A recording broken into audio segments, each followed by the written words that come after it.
Hola amigos, espero que estén muy bien.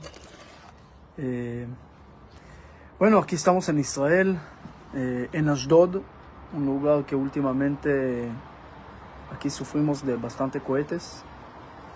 Y en todo Israel prácticamente, ahora en Jerusalén, en diferentes lugares. Y mientras estamos pasando esto, hay gente que empiezan a negar lo que está pasando.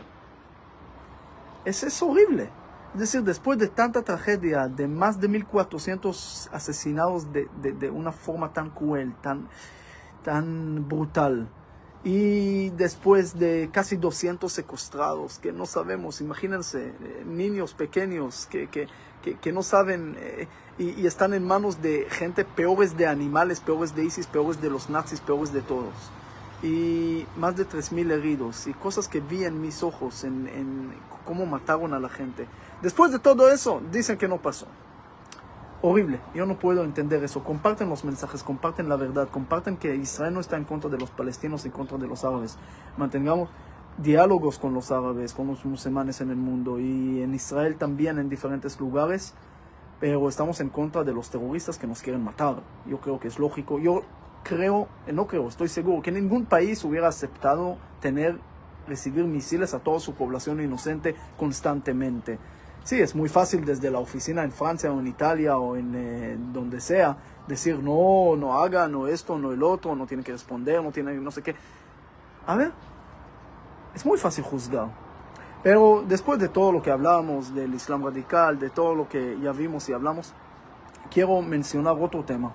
¿Qué trajo el judaísmo al mundo? ¿Y qué trajo el Islam radical al mundo? Eso es muy importante tenerlo claro.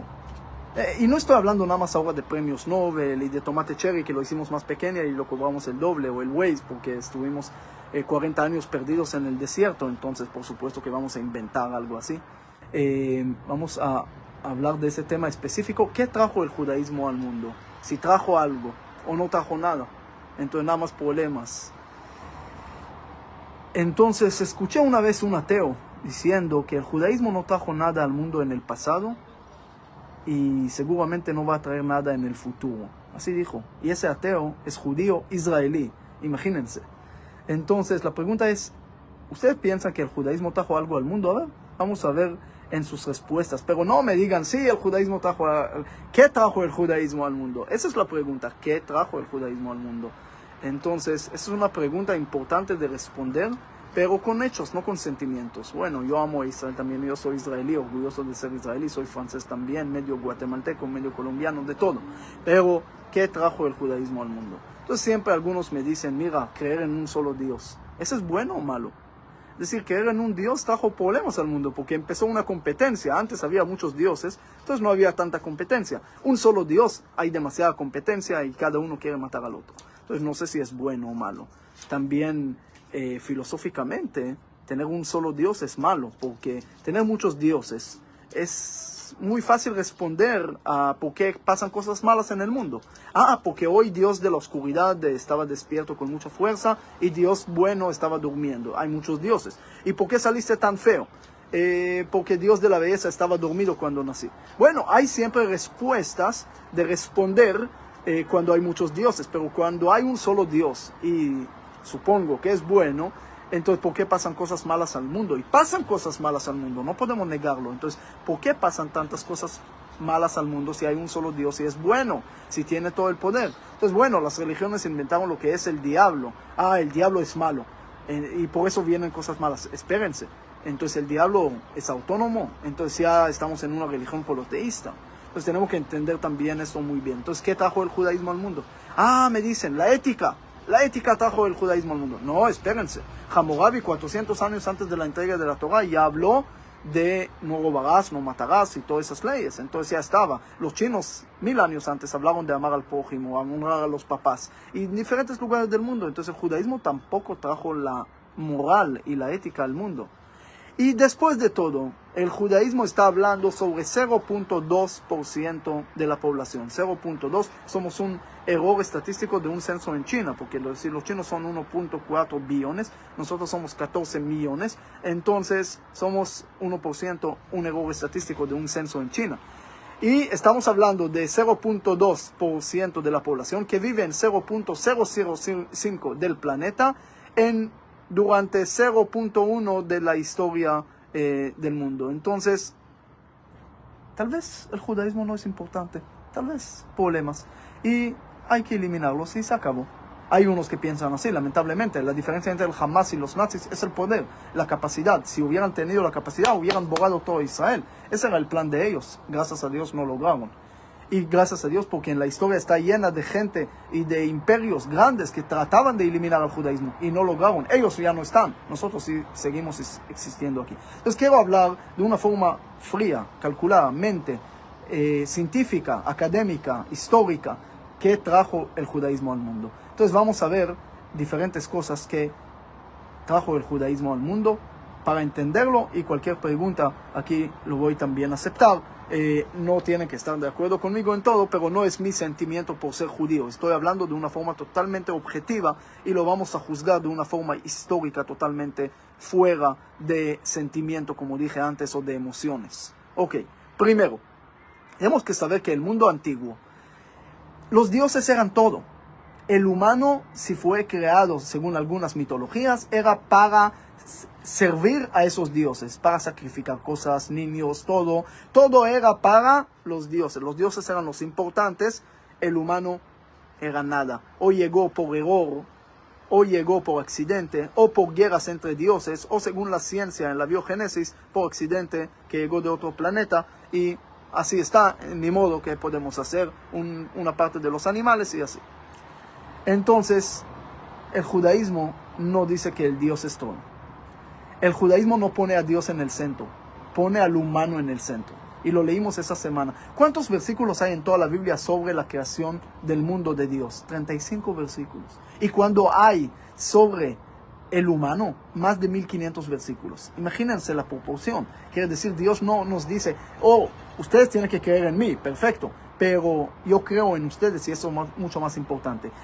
El Islam radical pone a Dios en el centro y por lo tanto hay que matar, hay que hacer todo, la taquilla, se puede hacer jihad, se puede matar a todos con tal de servir para Dios y recibir los 72 vírgenes o una virgen de 72 años, algún error que había ahí. Pero Dios está en el centro y ese es el problema, porque se acercan con Dios y no importa el costo, porque el fin justifica los medios. Según el judaísmo, lo que está en el centro es Dios, es el humano. Por eso, miren dos sucesos que pasaron en Génesis, que es muy interesante. Había una generación que se llama la generación del diluvio. Ellos estaban bien con Dios, pero no estaban bien uno con el otro. ¿Qué pasó con ellos? Dios los eliminó con el diluvio, los eliminó. Había después otra generación que se llamaba Torre de Babel.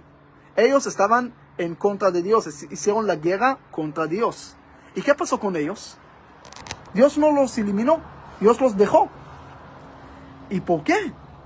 Porque Dios da el mismo mensaje. Lo importante en este mundo no es yo, dice Dios, es ustedes, cómo se arreglan ustedes. El día más importante de nosotros, el día del perdón, el Yom Kippur, si uno no pide perdón de su amigo, no lo perdona. Dios no perdona y no perdonó a ninguno de la humanidad hasta que primero José perdonó a sus hermanos, después Dios perdonó al pueblo en Éxodo, pero primero nosotros. Esa es la importancia que el judaísmo trae. Y hay un versículo que dice, para mí es el versículo, escuchen bien, más importante de la historia. Lo leímos en Génesis. Dice el versículo así, que Dios hizo al humano a su imagen y semejanza. Para mí ese versículo es el más importante del mundo. ¿Por qué? Primero dice, ustedes saben que la Biblia no habla mucho, habla a veces en pocas palabras, pocas letras, hay que deducir y todo. Pero hay muchas veces, más de 20 veces, que repite la prohibición de no hacer idolatría, de no hacer tselem, de no hacer ídolo, de no hacer todo ese tipo de idolatría, imagen y todo lo demás. Por eso hago video. ¿Por qué tantas veces Dios dice? La primera cosa que Dios le dijo al pueblo de Israel en el monte Sinaí cuando salieron de Egipto, no hagan imagen, no hagan otros dioses, no hagan tselem. ¿Por qué? ¿Cuál es el miedo de Dios que lo van a reemplazar por un cordero? ¿Cuál es el miedo? Ese versículo dice, la primera vez que aparece la palabra tselem, que es idolatría también, es sobre el humano, que Dios le hizo al humano a su imagen y semejanza. En hebreo dice, Betselem Elohim asa Hashem et Adam. Dios le dice al humano, tú sos el tselem, tú sos el ídolo, tú sos el centro, tú sos la fuerza de todo. Deja de adorar a todo lo de afuera, a idolatría, a piedras, a no sé qué, y perder el fuerza. Deja de creer en mal de ojo y poner un ajo o un hilo rojo contra el ojo. Porque tú tienes toda la fuerza. Deja de creer en todo lo de afuera, empieza a creer en lo de adentro. Entonces, primera novedad en ese versículo, Dios cree en el humano. Y lo hizo porque dentro del humano existe también un Dios.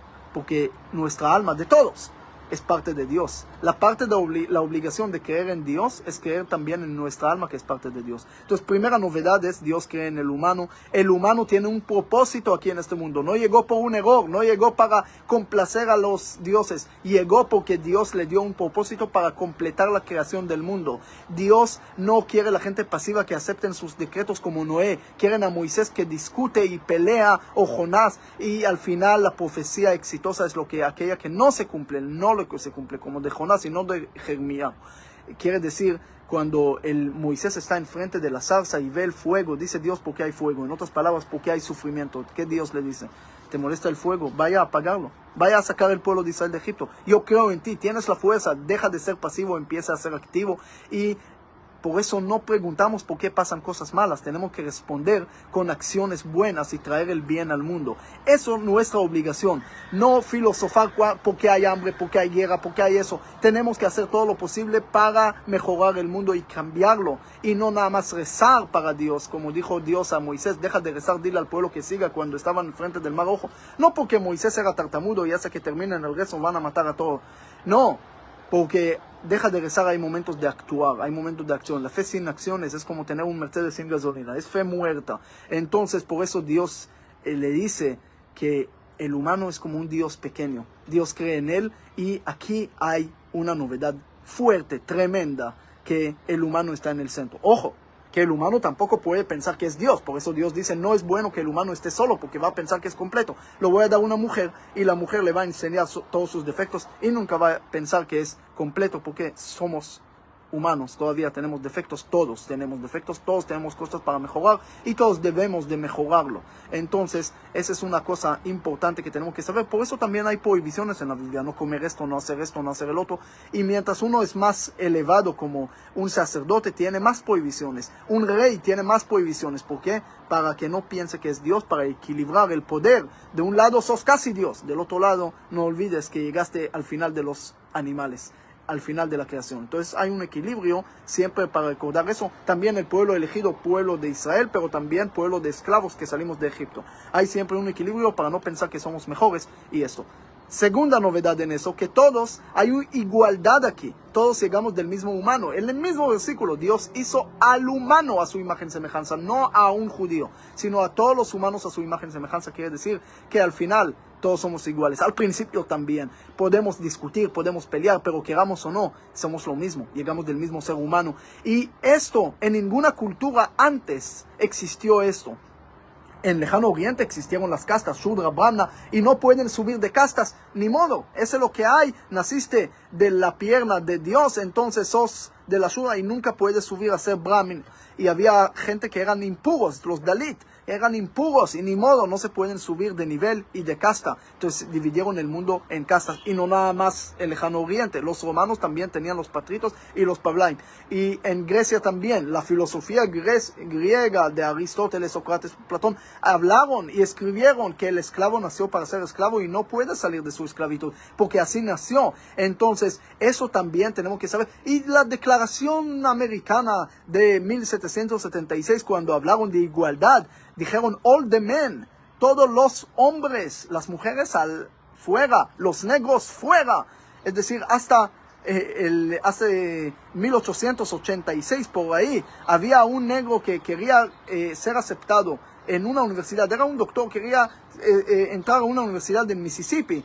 Y lo mandaron al manicomio, porque ¿cómo puede ser que un negro piensa que puede entrar a una universidad de blancos? Es decir, la igualdad de los americanos en esa época no era fuera de los hombres, de las mujeres y fuera los negros. También la democracia de Atenas eran nada más hombres, sin mujeres, sin esto, sin el otro. Y así, en todos los lugares había siempre castas diferentes. Cuando el judaísmo fue el primero que dijo, primero el humano llegó por un propósito de Dios y Dios cree en él. Es un significado tremendo. Segundo, todos los humanos llegan del mismo origen y todos son iguales, no hay castas. No, hay Cohen, Leví, Israel, hay sacerdote, hay Leví, hay esto, pero es círculo. El Cohen recibe su salario, su comida del Israel y así hay un equilibrio, no es castas y no es que uno está más del otro. Para mí, ese es una novedad bien fuerte dentro de un versículo nada más de la Biblia. Miren, igualdad, significado y todo lo que Dios cree en el humano. Ustedes saben que en la antigüedad, antes, en todas las culturas, el hombre era el macho alfa de la casa y todos los demás no eran sujetos autónomos, eran objetos. Los niños eran objetos. Las mujeres eran objetos, por eso en las leyes de Hammurabi, cuando uno violó a una mujer, violaron a su mujer. Cuando uno mató a un niño, mataron a su niño. Es decir, era ojo por ojo, así de esta manera, porque era como parte de la fortuna. Por eso sacrificaron a los niños para los dioses, porque eran objetos del hombre. Las mujeres eran objetos del hombre. Es decir, ninguno era sujeto autónomo. Y por primera vez en la historia, el judaísmo trajo que todos son iguales, que todos llegaron del mismo lugar y todos son sujetos autónomos, ninguno es más del otro. Para mí eso también hay una historia de Gandhi en la India cuando él quería liberar a los Dalit, a los impuros. Entonces cambió su nombre a Arjian, que son hijos de Dios, así los llamó, y que tienen todos los derechos, ¿sí? Pero estamos hablando nada más de nuestras generaciones, pero antes no. Y cuando la gente le dijeron, no, ¿cómo puede ser? Son impuros, eso tiene que, no pueden estar mezclados con nosotros. Dijo, señores, hermanas y hermanos queridos, siempre pensé que Dios es la verdad, pero hoy sé que la verdad es Dios. Es decir, hay cambios, pero todos esos cambios que hoy en día tenemos es gracias también al que empezó todo ese cambio con ese versículo de la Biblia. A su imagen y semejanza Dios creó al ser humano. A su imagen y semejanza, el significado, la importancia del humano y a todo el humano, la igualdad de todos. Segunda cosa, la evolución en derechos de mujeres. Dice que al principio Eva, la primera mujer, se llamó Isha. ¿Por qué? Que Meish Lukaja, que llegó de Ish, no tenía importancia aparte. Después del pecado que Dios le avisa que va a tener niños, el humano entiende su importancia y por lo tanto lo cambia de nombre y le dice Em Kol Chai, la mamá de la vida. De ahí empieza algo que la mamá es la encargada de la identidad judía. Si la mamá es judía, el niño también es judío. Y si no, el niño no es judío, no importa qué es el hombre. Quiere decir, ahí empieza el judaísmo a hablar de la importancia de la mujer. Ustedes saben que hasta el siglo XIX no tenían las mujeres derecho de votar en elecciones en casi todo el mundo. En 1893 Nueva Zelanda fue el primer país de dar derechos de mujer a elegir. Y nada más Australia en 1902 también lo aprobó para mujeres. Y después otros Estados Unidos nada más en 1920. Antes de eso las mujeres no tenían derechos. Y otros países, España nada más 1931, Turquía 1934, Francia 1944, Bélgica, Italia, Rumania, Yugoslavia 1946, Suiza en 1971 nada más, imagínense. Y otros en América Latina todavía después. El judaísmo fue la primera religión, la primera cultura, la primera voz que dijo al principio que la mujer, toda la bendición de la casa es gracias a la mujer, que la mujer es un sujeto autónomo, que tiene derechos, que cuando uno se casa con una mujer tiene que declarar y firmar un documento que se llama Ktubá, que todos los derechos de la mujer. Y sí, el judaísmo tampoco fue completo. No digo que el judaísmo fue siempre a favor de la mujer en todo. No, vas a encontrar algunas frases en el Talmud machistas y algunos sí. Pero, ¿quién empezó? Ahora, también hay poligamia en la Biblia. Sí, vemos que Jacob tenía varias mujeres, Abraham y otros. Y si hablar de el rey David 18 y el rey Salomón 1000. Yo no sé cómo arregló con 1000 suegras, pero ese es otro tema. Pero ¿por qué la Torah no prohibió la poligamia? ¿Por qué la Torah no prohibió todo eso? Y la respuesta es que la Torah, la Biblia, conoce la naturaleza humana. Sabe que no se puede en un segundo cambiar el mundo. Ustedes saben, le voy a dar 4 fechas. 1642, 1776, 1917, 1789. ¿Qué pasó en esas 4 fechas? 4 revoluciones mundiales. De Inglaterra 1642, Estados Unidos 1776, Francia 1789 y Rusia 1917. ¿Qué pasó en esas revoluciones? Las 2 primeras resultaron muy bien, Estados Unidos y Inglaterra. Los 2 últimos, Francia y Rusia, resultaron muy mal. Años de terror en Francia, 20 millones desaparecidos con Stalin en Rusia y otros problemas. ¿Por qué tanta diferencia? Por una razón. Porque Inglaterra y Estados Unidos se basaron en conceptos de la Biblia, y lo podemos ver en todas las declaraciones de los presidentes. En la declaración de Estados Unidos, que todos fueron creados iguales, cuando la declaración francesa dice que todos nacieron iguales. No hay conexión con Biblia, con Dios, con nadie. Es decir, ¿cuál es la diferencia? Francia se basó en ideas como filosofía de Jacques Rousseau, y Rusia Karl Marx y otros. ¿Cuál es la diferencia? Los filósofos tenían ideas muy lindas como emancipación, comunismo y cosas lindas, pero no puedes pensaron que pueden cambiar el mundo en un segundo porque tienen ideas lindas. ¡Imposible! La Biblia no cambia el mundo en un segundo. La Biblia cambia el mundo, y eso se llama la evolución de la ética. Por eso podemos encontrar en la Biblia sacrificios, podemos encontrar esclavos, podemos encontrar cosas machistas, podemos encontrar muchas cosas, pero podemos encontrar el comienzo de ese desarrollo para un mundo mejor que tenemos hoy. Quiere decir, le voy a dar un ejemplo. Dios le dice a Abraham: agárrate a tu hijo y sacrifícalo. ¿Para qué? Ese no era prueba. Todo el mundo sabía y todo el mundo sacrificaba a sus hijos. Lo podemos ver en todos los lugares del mundo, lo podemos ver porque todos los humanos sacrificaban, y todas las culturas en esa época sacrificaban en Mesopotamia, la India en África, los finicos, los chinos antiguos, y en Papua Guinea, la Gaay, yo estuve ahí hace poco, los aztecas en México, maya en Guatemala, la Inca en Perú, y muchos sacrificaron los hijos. Y hasta lo hicieron sufrir los cananitas, porque las lágrimas trajeron lluvia después. No era la prueba. Dios le dijo a Abraham: agárrate a tu hijo y sacrifícalo para que todo el mundo escuche. No lo hagas. Esa frase: Dios no quiere que mueras y mates por mi religión. Quiero vida por mi religión. Ustedes saben que mi hijo nació en Shabbat en Guatemala, y el doctor me dijo: ¿cómo llegaste aquí? Le dije: con el carro. Dijo: pero es prohibido para ustedes. Dije: el mismo que me prohibió, me obligó a venir en carro de Shabbat cuando hay riesgo de vida, porque la religión viene para traer vida al mundo y no para traer muerte al mundo. Por lo tanto, ahí Dios le dice a Abraham: agárrate a tu hijo y sacrifícalo para que todo el mundo escuche. No lo hagas. Ese es un cambio, pero no se puede cambiar el mundo en un segundo. Cuando uno deja de fumar, empieza a engordar, porque tiene que tener alguna alternativa. Entonces Dios le dice: agárrate a los animales, sacrifícalo. Pero dice el profeta Jeremías: ese no era el ideal. Eso era un paso de transición para llegar al sacrificio en los labios. Como dice el profeta: pagaremos los sacrificios en nuestras oraciones. Eso era lo ideal. Quiere decir, y también según eso en el templo, están muchas explosiones aquí, en el templo dice, según Maimónides, espero que no va a haber alguna sirena aquí, se escucha muy fuerte las explosiones. Según ¿qué iba a decir? Según Maimónides, en futuro no va a haber sacrificios en el tercer templo, va a ser algo espiritual y no material. Quiere decir, el mundo, la Torah, empieza a evolucionar la ética poco a poco, paso a paso. Hoy en día, si no sacrificas a tu hijo, es gracias a Abraham, que empezó en un mundo que todos sacrificaban humanos y niños, primero para decir en voz clara que Dios no quiere esos sacrificios, Dios quiere vida, Dios no quiere muerte. Y por eso también cuando hablamos de esclavos, la Torah de alguna manera dice que sí se puede tener esclavos, ¿verdad?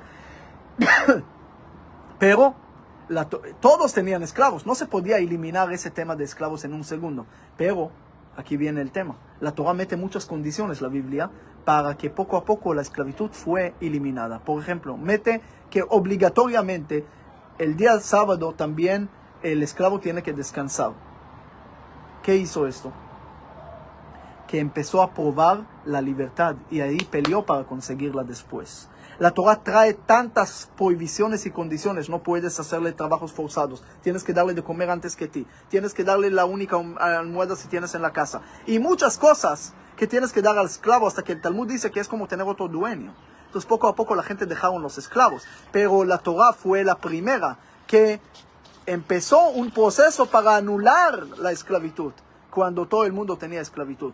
En todo el mundo, nada más al principio del siglo XVIII, cuando en Inglaterra llegaron de Estados Unidos y empezaron a hablar en contra de la esclavitud. Otro desarrollo que sí la Torah, la Biblia menciona, pero la Biblia empezó un proceso en un mundo, eso se llama anacronismo, juzgar el pasado de acuerdo a tus ojos en el presente, porque la Torah, la Biblia, empezó un proceso en un mundo que no tenía nada casi de ética, y poco a poco fue hasta el día de hoy. Por eso lo vemos en la esclavitud, en los sacrificios, en los derechos a las mujeres y en muchos temas más, que la Torah comienza, la Biblia comienza un proceso que hoy en día ya está siendo más ético. También en la comida animal. Se puede comer animal, no es lo ideal, al principio era prohibido. Después, ni modo, todos comen, pueden comer. Pero hay muchas leyes de kashrut para complicarte la comida animal, para que no lo comas y que poco a poco vas a dejarla. Ahora, si en 200 años mis nietos van a juzgar a mí por qué comí animal, yo casi soy vegetariano, pero por qué comí, no es verdad. No pueden juzgar a mí de acuerdo a los ojos de ellos hoy, en su época. Pero en 200 años va a ser como un asesinado, porque va a haber carne artificial y todo, vamos a imprimir en la casa, entonces no va a haber necesidad de matar animales. Entonces la ética no es absoluta, va desarrollando, y la Torah comenzó todos esos procesos, como mencioné ahora, derechos a la mujer, sacrificios humanos, a las oraciones, esclavitud y todo lo demás, que es también muy importante. Otra cosa importante que trajo la Biblia y el judaísmo al mundo. Otra cosa que trajo el judaísmo al mundo, no menos importante, la educación obligatoria a los niños. En la época del el primer y el segundo siglo, el rabino Shimon ben Shattach y Yoshua ben Gamla eran los primeros que pusieron colegios para niños. Antes no existía eso, no existía. La gente no, los niños no, por eso la mayoría no sabían leer y escribir. Una de las razones por qué los judíos estaban desarrollando más, porque escribieron y leyeron y estudiaron de edad muy temprana. Entonces, esa es otra cosa muy importante que el judaísmo trajo al mundo. Ahora, por eso le dije a ese ateo, si usted piensa que el judaísmo no era necesario para el mundo, y usted hoy en día no sacrificas a tu hijo, respetas a tu mujer, no tienes esclavo en la casa, entiendes que tienes un propósito en el mundo, entiendes la igualdad entre todos los seres humanos, todas esas cosas tan importantes, tienes que decirle gracias al judaísmo que comenzó todos esos procesos en un mundo que históricamente no existía. Históricamente todo el mundo en esa época de la Biblia, hace más de 3000 años, sacrificaron humanos y niños. No había derechos a la mujer, eran objetos. Miren la serie de Hammurabi, Ornamo, Eshnuna y todo lo demás. Tenían esclavos hasta el siglo XVIII. No tenían, derecho de elegir hasta el siglo XIX. Y no había educación de los niños. Tiene que decirle gracias al judaísmo también a eso. Ahora, el monoteísmo también es algo muy importante, porque antes del monoteísmo, cuando había muchos dioses, como dije al principio, cuando había algo malo, la gente daban respuestas. Ese es Dios de la oscuridad, es Dios de la maldad, ese es Dios esto, es el Dios el otro. Cuando hay un solo Dios y es bueno, debemos de encontrar respuestas por qué pasan cosas malas y tenemos que mejorar el mundo. La gente empezaron a mejorar el mundo a través también de esa idea de entender que ellos deben responder, porque Dios cree en ellos, que se conecta con la imagen y semejanza hizo Dios el humano. Ahora también, si hay un solo Dios, no hay jerarquía arriba en el cielo, tampoco tiene que haber jerarquía abajo. Y ese es lo importante que tenemos que saber. La Biblia no inventó la ética, inventó el desarrollo de volver al mundo más ético y el equilibrio entre los derechos humanos de John Locke, de la libertad, el liberalismo y todo está en esos versículos de Génesis. La separación de poder de Montesquieu está con Moisés en su último discurso, que habla de la separación del poder y todo eso. La síntesis de Hegel entre todos los sistemas del mundo, que hay que entender el equilibrio entre comunismo y capitalismo. El judaísmo, de un lado, te deja ser rico y puedes ser rico y no es ningún problema. De otro lado, no olvides al huérfano, a la viuda y a todo lo que tienes que ayudar. Así responde entre los problemas que había el comunismo, que mató la motivación de la gente a trabajar, y el capitalismo, que volvió a la gente adicta al trabajar. mezcló y hizo un síntesis entre realismo y empresarialismo, entre individualismo y colectivismo. Lo digo en hebreo, individualismo y colectivismo. ¿Qué quiere decir eso? La generación del Torre de Babel, o la generación del diluvio, eran cada uno individual, vamos cada uno aparte, cada uno no importa, uno para el otro es lobo, y no importa si roba, hacerlo con tal de vivir. La selva, la mano oculta de la economía, como la selva de Adam Smith, ¿sí? Así tenemos que funcionar, estamos todavía en la selva, cada uno tiene que ver y velar por sus intereses. Esa era la generación del diluvio, un extremo. Vieron eso la generación de Torre de Babel y dijeron, no, vamos todos juntos a unirnos a hacer una sola cosa. Colectivismo, tampoco. La idea es mezclarlo, como Moisés hace en las últimas 2 preceptos de la Biblia. Él dice así, Moisés dice que las últimas 2 preceptos de la Biblia, de los 613, uno es congregar a todo el pueblo de Israel y el otro es escribir un libro de Torah. ¿Qué es esto? Congregar a todo es colectivismo, sos parte de todo el mundo, sos parte de una pertenencia general, perteneces a un mundo que empezó de un solo origen, es muy lindo.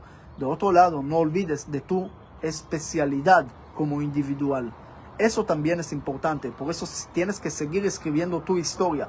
Todo lo que ya escribiste, perfecto, pero tienes que seguir todo lo que ya vivieron los antepasados y toda la historia, perfecto. Pero ahora, ¿qué es el futuro? Eso depende de ti. Y por eso, como le conté una vez de John Maxwell, la historia más grande jamás contada, que es lo que nosotros tenemos, el libro vacío que me entregó, que no tenía nada, como la historia del pueblo palestino del Hamas. Entonces, un libro que estaba vacío, porque me dijo, esa es la historia más grande jamás contada, lo que tú tienes que seguir escribiendo en tu historia. Y bueno, hasta ahora hablamos del pasado. Ahora también importantísimo, que el judaísmo nunca hizo proselitismo, nunca, y no hacemos y no hicimos y no vamos a hacer. Y no vamos a judaizar al mundo, no queremos hacer esto. El Islam divide el mundo en 2, lo que son musulmanes y lo que no son. Lo que no son, o hay que matarlos o que estén bajo del Islam, que algún día van a ser musulmanes. Por eso el problema del Islam radical no es de Israel nada más, es de todo el mundo cristiano también y de todo el mundo entero. Es una amenaza porque ellos lo dividen así. El judaísmo nunca hizo proselitismo.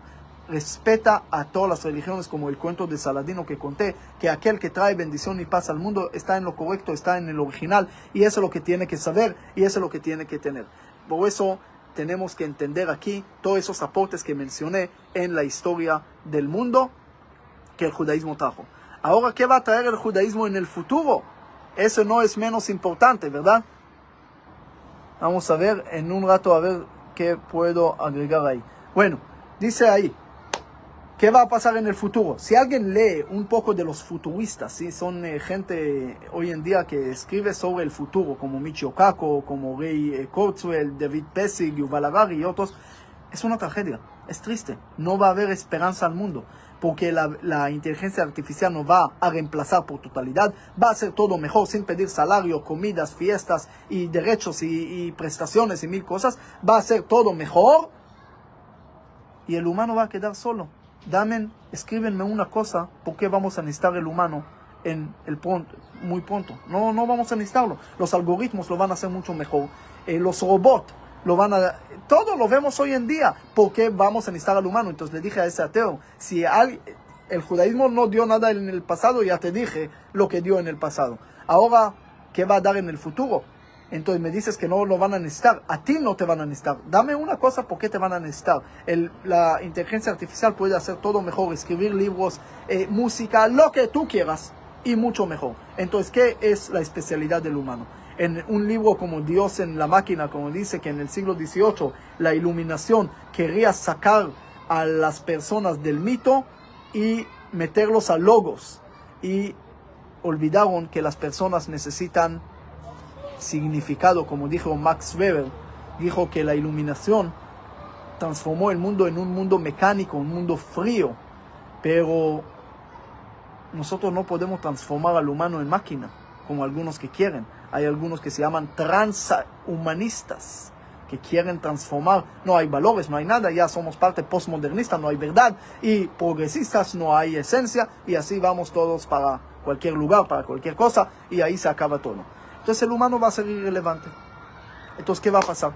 Pero aquí viene la esperanza que empecé al principio, y eso es lo que la Biblia dice. En cambio, y en lugar de los animales y la inteligencia artificial, todo funciona como simulacra con toda la data del pasado. El único que tiene imaginación para ver el futuro y hacerlo y mejorarlo es el humano. Bueno, si no creemos en el alma y no creemos en los sentimientos, que todos son resultados bioquímicos, entonces las máquinas van a resultar mejor, van a tener sentimientos y todo lo demás. Y sí, pero si creemos en el alma y creemos en Dios y creemos que somos parte de Dios, hay mucho ruido aquí. Si creemos en todo eso, tenemos que entender que tenemos mucho futuro para el humano. En una generación de todas máquinas y de todo eso, el que va a marcar el futuro y que va a poner todo eso, no hay samsara del budismo, que no hay significado de la vida, no hay determinismo estático como el modelo de la cosmología griega antigua, no hay este mundo que no tenía ni comienzo ni final y siempre estático y no hay cambios. No, había como Génesis, al principio era caos y después hay creación. Sí, lo que Dios creó, el humano destruyó. Génesis empezó muy bien, terminó muy mal con la esclavitud del pueblo de Israel de Egipto. Pero Éxodo empezó muy mal con la esclavitud, terminó muy bien con la presencia de Dios dentro del tabernáculo que el humano construyó. Quiere decir, el humano puede ver el futuro, todo lo demás en el pasado. Por eso cuando Moisés, al salir de Egipto, le pregunta a Dios, ¿cuál es tu nombre? Dios le dice, seré lo que seré. ¿Qué quiere decir eso? Seré es futuro. Dios le dice, yo soy Dios de Abraham, Isaac y Jacob del pasado. Pero si quieres salir de Egipto, háblame del futuro. Seré. ¿Qué es lo que quieres hacer? ¿Qué es lo que tienes por delante? Si tienes, mientras tu meta es más grande, los obstáculos van a volver muy pequeños. El judaísmo tenía muchos obstáculos en la historia, pero siempre teníamos enfrente la tierra de Israel, la Biblia, la palabra, los valores universales para todo el mundo. No somos mejores de nadie, pero podemos vivir juntos porque llegamos del mismo ser humano. Como dijo Martin Luther King, dijo, hemos aprendido a volar como los pájaros en el aire, a nadar en el mar como los pescados, pero el arte más fácil de caminar como hermanas y hermanos no aprendimos todavía. Debemos de aprender eso también, porque somos hermanas y hermanos, sí somos. Llegamos del mismo ser humano. Es para mí el aporte más grande de la Biblia. Y todo lo demás. Pueden compartir este mensaje. Bueno, ¿qué judaísmo trajo en el pasado? ¿Qué trajo en el futuro? Ahora, si me pueden escribir, por favor, porque no encontré en ningún lado.